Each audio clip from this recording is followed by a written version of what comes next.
డబ్బు, అనారోగ్యం, ఉద్యోగం, వ్యాపారం, అప్పులతో బాధపడుతున్నారా? మీకోసమే లాంచ్ యువర్ ఫ్యూచర్ ప్రోగ్రామ్. నమస్తే రమగారు. నమస్తే జయ. రమగారు, ఏదైనా ఒక సిరీస్ స్టార్ట్ చేద్దామండి. అడపా చిరంజీవి గారిది వేగు చుక్క. ఓకే. ఆయన 10 కథలు చెప్పాం మనం. అవునవును. ఇది 11ది. ఆయన గాలి బంగ్లా అని ఒక సస్పెన్స్ పుస్తకం పంపించారు నాకు. గాలి బంగ్లా. కానీ దాన్ని చెప్పడానికి ముందు వెనక ఆడి ఆడి నేను సస్పెన్స్ మెయింటైన్ చేయలేనేమోనని చెప్పట్లేదు. ఓహో, చదివేశారు, అయిపోయిందా? చదివాను ఎప్పుడో, చాలా రోజులైంది. చెప్పండి అమ్మా, గుర్తొచ్చినప్పుడల్లా ఆయన ఫోన్ చేసినప్పుడల్లా అమ్మా గాలి బంగ్లా చెప్తానన్నారు కదా మేడం, ఎందుకు చెప్పలేదు మీరంటారు. ఇది ఈ వేగు చుక్క లాస్ట్ ఇయర్ 25లో జూన్ జూలైలలో స్వాతిలో వచ్చింది. 16 వారాలు ఏమో సీరియల్.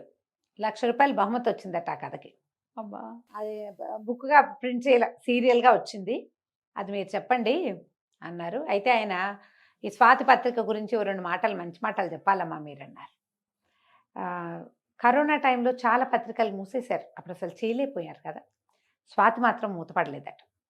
వేమూరు బలరాం గారు దాని ఎడిటర్గా ఉన్నారు కదా, ఆయన చాలా శ్రద్ధగా జాగ్రత్తగా ఈ సాహితీ అభిమానులని, రైటర్లని, మరి రచయితల్ని ప్రోత్సహించడం పత్రికలు అవే కదా. ఇదివరకు ఎన్నుండేవి, ఇప్పుడు ఎక్కువ లేవు కదా. అవునవును. ఇప్పుడు అన్నీ ఆన్లైన్ పత్రికలు వచ్చేసినాయి. కానీ ఇది మాత్రం స్వాతి స్వపరివార పత్రిక మాత్రం చక్కగా నడుస్తూనే ఉంది. ఇంటాక్ట్గా అమౌంట్ కూడా పంపించేస్తారు, చాలా శ్రద్ధగా పంపించేస్తారు. ఏదైనా కథ పంపిస్తే కావాలి అని అడిగి వెంటనే వాళ్ళు ఏదైనా పోటీలు పెడితే ఆ పోటీల్లో బహుమతి చెంది వచ్చిన కథలకి వెంటనే బహుమతి అమౌంట్ వచ్చేస్తుంది. కథ వేయటం కూడా స్టార్ట్ చేసేస్తారు. వారు చాలా సహృదయులని, వారి గురించి 2 మంచి మాటలని మీ మాటల్లో చెప్పండి అమ్మా. ఆయన వల్ల మేము మాలాంటి రైటర్లు అందరూ ఇప్పటికీ సంతోషంగా ఉన్నాము. లేకపోతే రాసిన కథలు ఎక్కడ వేసుకోవాలో తెలియని స్థితి ఉండేది. మరి చక్కగా ప్రాంప్ట్గా ఇది కూడా పారితోషికము ఇచ్చేస్తారు, శ్రద్ధగా వేస్తారు. పత్రిక మూయకుండా ఉంచటం వల్లే మేము ఇప్పటికీ రైటర్లను రాయగలుగుతున్నాము అని చెప్పారు. గొప్ప విషయం, చాలా మంచి విషయం కదా. తెలియాలిగా అందరికీ. ఎందుకంటే ఇప్పుడు అసలు ఇదివరకు మన చిన్నప్పుడైతే ఎన్ని వచ్చేవి, ఎన్ని పత్రికలు ఉండేవో. అవును కదా. ఇప్పుడు ఇంచుమించు అన్ని పత్రికలు పోయినాయి. ఎప్పుడు ఎవర్ గ్రీన్ గా కనపడుతుంది స్వాతిని. మధుబాబు గారు రాస్తూనే ఉంటారు అందులో. పెద్దవాళ్ళు చాలా మంది రాస్తూనే ఉంటారు. రకరకాలు వస్తుంటాయి కాలమ్స్. కొన్ని చందమామ కథలు అవి కూడా వేస్తున్నట్టున్నారు ఇప్పుడు. మేము కొంచెం తగ్గిపోయింది. ఇది వరకు నేను రెగ్యులర్గా చదివేదాన్ని. ఈ కొన్ని చదవటం కాదు, మన దగ్గర అప్పుడు రోజు పుస్తకం మార్చడానికి ఒక అబ్బాయి వచ్చేవాడు ఎవ్రీడే. విపుల, చతుర అవి కూడా తెచ్చేవాడు. అప్పుడు ఇంకా హాసం అని అవని బోలెడని వచ్చేవి జయ. ప్రభా, జ్యోతి ఎన్ని వచ్చేవో. అదే ఏమీ లేవు. సినిమా పత్రికలు అవి కూడా పోయినాయి. ఇప్పుడు అంతా సోషల్ మీడియానే వ్యాపించి ఉంది. ఇప్పటికీ పుస్తకాలు చదివే వాళ్ళు ఉన్నారంటే ఈ పత్రిక ఒకటి నడుస్తోంది కాబట్టి, ఈ బుక్ చదవాలి, పుస్తకంలోనే చదవాలన్న ఆసక్తి ఉన్న వాళ్ళకి ఇది ప్లస్గా ఉంటుంది. ఇది ఏమిటంటే వేగు చుక్క. కొంచెం మొదటి 1-2 ఎపిసోడ్లలో కొద్దిగా శృంగారపరమైన వ్యవహారంగా కనపడింది కానీ అంతేం లేదు. మిగిలిన కథ అంతా బాగా నడుస్తుంది. ఈ కథ బేస్ అదనమాట. అందుకని మొదటి భాగం కొంచెం సుమారుగా ఉన్నట్టు, అంటే నేను పెద్దగా ఆసక్తికరంగా చదవను కానీ అలాంటివి విషయం చెప్పడానికి ఏముంది, మనం చెప్పచ్చు కదా. ఇప్పుడు ఆ మాటకు వస్తే మన ఇవి కూడా కాశీ మజిలీలు అవి కూడా బోల్డన్ని పెళ్ళిళ్ళు, ఆ ఊరెళ్ళి పెళ్ళి, ఈ ఊరెళ్ళి పెళ్లి చేసుకుంటూ ఉండటమే వాళ్ళ పని. అదే కదా. మనకి విక్రమార్క కథలు కూడా అంతే, ఎన్ని పెళ్లిళ్ళు చేసుకుంటారు. విక్రమార్కుడు మరీ ఘోరం రమ్మ గారు అసలు. ఇది కూడా అలాంటి ఘోరమైన కథే, కానీ బాగుంది. ఓకే, చెప్దాం. ఆయన రాసినట్టు 16 భాగాలు. చెప్పడం వేరు, రాయటం వేరుగా కొన్ని భాగాలు వస్తాయి. మహేంద్ర భూపతి అని ఓ రాజుగారు. ఆయన రాజ్యం పేరు ఏదో ఉంది కానీ నాకు ఇప్పుడు గుర్తు రావట్లేదు. సరే, కాంభోజ రాజ్యం అనుకుందాం, మనం పెడదాం పేరు. ఓకే. సో ఈ కాంభోజ రాజ్యానికి ఈయన మహేంద్ర భూపతి అని రాజు. ఈయన పెద్ద పర్సనాలిటీ, బ్రహ్మాండంగా కనపడడానికి బాగుండేవారు. కథాకాలానికి ఆయన 40 సంవత్సరాలు ఉన్నాయి. ఈయనకి 30 మంది భార్యలు ఉన్నారట. బాగానే కరెక్ట్గా విన్నాము. అయితే ఈ 30 మంది భార్యలు ఈయనకి ఏంటంటే, ఆయనకి ఎవరూ చేయలేని పనిని, ఎవ్వరూ అనుభవించనంత సౌఖ్యం, ఎవ్వరికీ రానంత గొప్ప పేరు కావాలని కోరిక. మామూలుగా రాజుగా కూడా ఆయన చండప్రచండుడే. యుద్ధ విద్యలు అవి గట్టిగా వచ్చు. యుద్ధం అంటూ వస్తే తిరగొట్టేస్తాడు ఎవరినైనా. కానీ ఆయనకి స్త్రీ చాపల్యం ఉంది. ఫెమినైజింగ్ క్యారెక్టర్స్ కొన్ని కనపడుతూ ఉంటాయి మనకి. ఈయనకి ఏంటంటే 30 మంది రాణులకి 30 భవనాలు ఉన్నాయట. ఆయన రోజు సాయంకాలం పూట ఆ భవనాల ముందు నడుస్తూ వెళ్తాడు. ఆయన ఎక్కడ ఆగదలుచుకుంటే అక్కడ ఆగుతాడు. అప్పుడు దుందుబులు మోగుతాయట ఆయన బయలుదేరితే. దుందుబి ఆగిందంటే రాజు ఎక్కడో ఆగినట్టే. ఈ రాణుల పరిస్థితి ఎట్లా ఉంటుందంటే, ఈ 30 మంది ఉన్నారు కదా, వీళ్ళు సాయంకాలం అయ్యేసరికి చక్కగా ఆయన రాజుగారు వస్తాడని అలంకరించుకుని వాకిళ్లలో ఎదురు చూడడం. ఆయన ఎక్కడో చోట ఆగి దుందుబి ఆగిపోగానే ఓహో ఆయన ఎక్కడ మన ఇంటికి రాలేదంటే ఇక రానట్టే వీళ్ళు లోపలికి వెళ్ళిపోవటం. కానీ ఈ రాణులు పంజరాల్లో చిలకలుగా ఉన్నారు. ఆయన మొట్టమొదట 2 పెళ్ళిళ్ళే చేసుకున్నాడు. ఆ చేసుకునేటట్టుగా ఆయనకి 25 ఏళ్ళే. ఈ 2 వివాహాల తర్వాత ఏదో ఒక సందర్భంలో ఆయనకి ఇంకో సౌందర్యవతిని ఎవరినైనా చూసేసరికి ఆయనకి ఆమె కూడా కావాలనిపించింది. అప్పుడు ఆయన ఈ రకమైన స్ట్రాటజీ ఐడియా డెవలప్ చేసుకున్నాడు. ఎక్కువ మంది రాణులు కావాలి మనకి, నెలకు 30 రోజులు, రోజుకొక భార్యతో సుఖించాలి. అప్పుడు 30 రోజులకి 30 మంది భార్యలు ఉండాల్సిందేనని 30 మంది అమ్మాయిల్ని పట్టుకున్నాడు. ఇవే కాకుండా మళ్ళీ ఊళ్ళో ఎవరైనా సౌందర్యవతులు వాళ్ళు కనపడ్డారంటే వాళ్ళను కూడా ఆయన ఉపయోగిస్తాడు. ఎప్పుడైతే ఈ ఎంతసేపు స్త్రీలు సాయంకాలం వీళ్ళింటికి వెళ్తారా వాళ్ళ ఇంటికి వెళ్తారా ఈ పిచ్చ జనాలకు అర్థమైందో రాజు మీద నమ్మకం అవి పోతాయి. నువ్వు చండ ప్రచండుడివో ఇంకోటో చండమార్తాండుడివో అంతే. అది ఉండదు. ఈయన ఈ స్త్రీలోలత్వం బయటపడుతుంది. వాళ్ళ మిగిలిన ఐడియాలజీ అంతా పక్కకి పోయి ఈ 3 భార్యలని 4 భార్యలని 30 మంది భార్యలని ఇవే మాట్లాడతారు. ఆయన తాలూకు మిగిలిన అడ్మినిస్ట్రేషన్ అంతా గంగలో కలిసిపోయినట్టే. ఎప్పుడు కూడా స్త్రీ వ్యసనం వల్ల ఇలాంటివి వస్తాయి. మీ ప్రతిభ ఏం కనపడదు ఇంకా దాని ముందు. ఈ రాజు పని కూడా అంతే అయింది. ప్రజల్లో ఆయన పట్ల ఒక రకమైన అసహనము అది డెవలప్ అయింది. ఈ సందట్లో ఇక్కడ ఏం జరిగింది, ఈయనంటే ఈయనకి ఇప్పుడు 40 వచ్చినాయి. ఆ పెళ్లి చేసుకునే మొదటి పెళ్లికి 25 ఏళ్ళకి చేసుకున్నాడు. క్రమంగా 2 3 భావం అయింది. ఒక 6 పెళ్ళిళ్ళ తర్వాత ఆయనకు అర్థమైంది తనకి సంతానం కలగదు అని. సంతానం లేదు, 30 మంది ఆడవాళ్ళు ఉండి పిల్లలు లేరు. అయినా ఈయన ఏమనుకున్నాడు, ఓహో ఇంకేముంది సంతానం కలిగేది ఏం లేదు, ఎంతమందితో స్త్రీలతో కావాలంటే అంతమందితో సుఖించవచ్చు. అలాగని దాన్ని 30కి పెంచాడు. ఈయనకి 40 ఉన్నాయి కానీ ఆఖరి భార్యలు 16, 18, 22, 20 ఏళ్ల వాళ్ళే ఉంటారు. మరి చిన్నపిల్లలనేగా చేసుకుంటారు. 40 ఏళ్ల రాజుగారు 38 ఏళ్ల పెళ్లి కూతురు ఇప్పుడు మనం వెతుక్కున్నట్టుగా 2 years గ్యాప్తో చేసుకోరుగా. చిన్నపిల్లలే బాగుంటారు. అంత పెద్ద అయ్యేదాకా పెళ్ళిళ్ళు కాకుండా ఉండేవాళ్ళు కాదు, ఆ కాలము కాదు. ఈయన ఆఖరి భార్యలు ఇంకా ఇంకా చిన్న చిన్న పిల్లలు. ఈ చిన్న పిల్లలు ఒక్కొక్క ఈ రాజు ఏంటి రోజు ఒకటి లైన్గా రాడు, అలా నడుస్తూ ఆయనకి ఏ ఊహ వస్తే ఆ ఊహ ఆ ఇంట్లోకి వెళ్తాడు. ఒక్కోసారి ఒక రాణి దగ్గరికి 3 సార్లు 4 సార్లు వెళ్ళింది కూడా, రోజు అక్కడికే వెళ్ళింది కూడా కనపడుతుంది. ఈ మిగిలిన వాళ్ళందరూ భర్త కోసం వేచి ఉండటం, ఆయన రాకపోవటం. ఎంతకాలం దీన్ని చూస్తారు, తోచద్దు. పైగా కుటుంబాలతో రాకపోక అవి ఉంటే ఏదో ఒక రకంగా ఉండునేమో. ఈ వీళ్ళలో ఒక రకమైన ఇన్ఫెర్టిలిటీ డెవలప్ అయిపోయింది ఈ రాణులందరిలో. ఎవరు మగవాడిని లోపలికి తీసుకురావాలి అన్న ఆలోచనలు వచ్చేసి అక్రమ సంబంధాల వైపుకి వెళ్ళిపోయారు వాళ్ళు.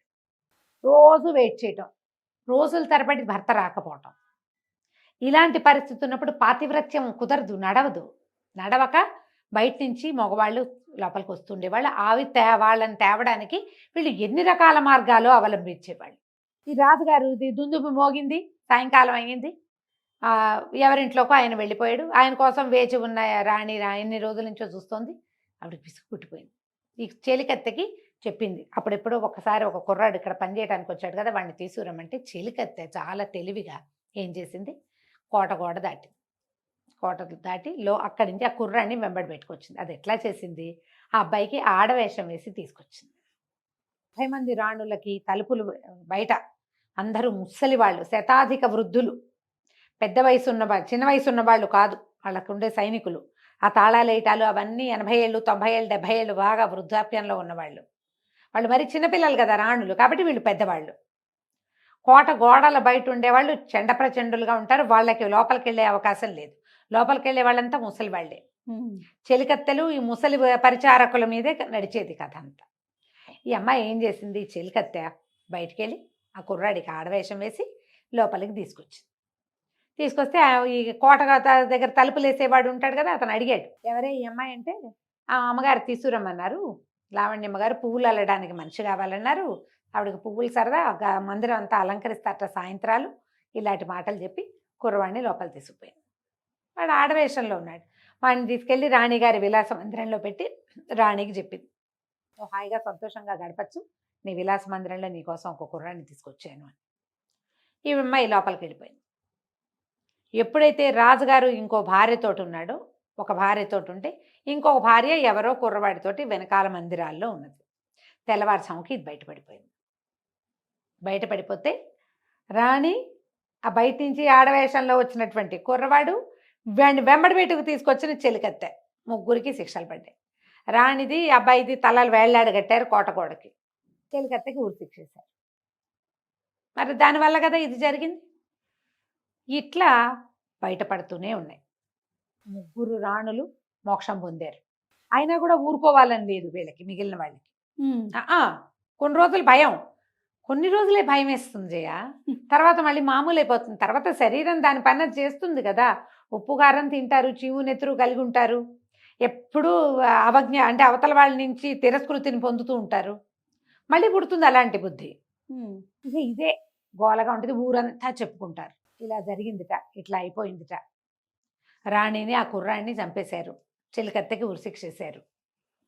ఏమిటి ఈ పనులు? ఇంతమంది రాణులు ఏమిటి ఈ గోల ఏమిటి? ఈ ఆడపిల్లల్ని ఇచ్చేయటం ఏమిటి?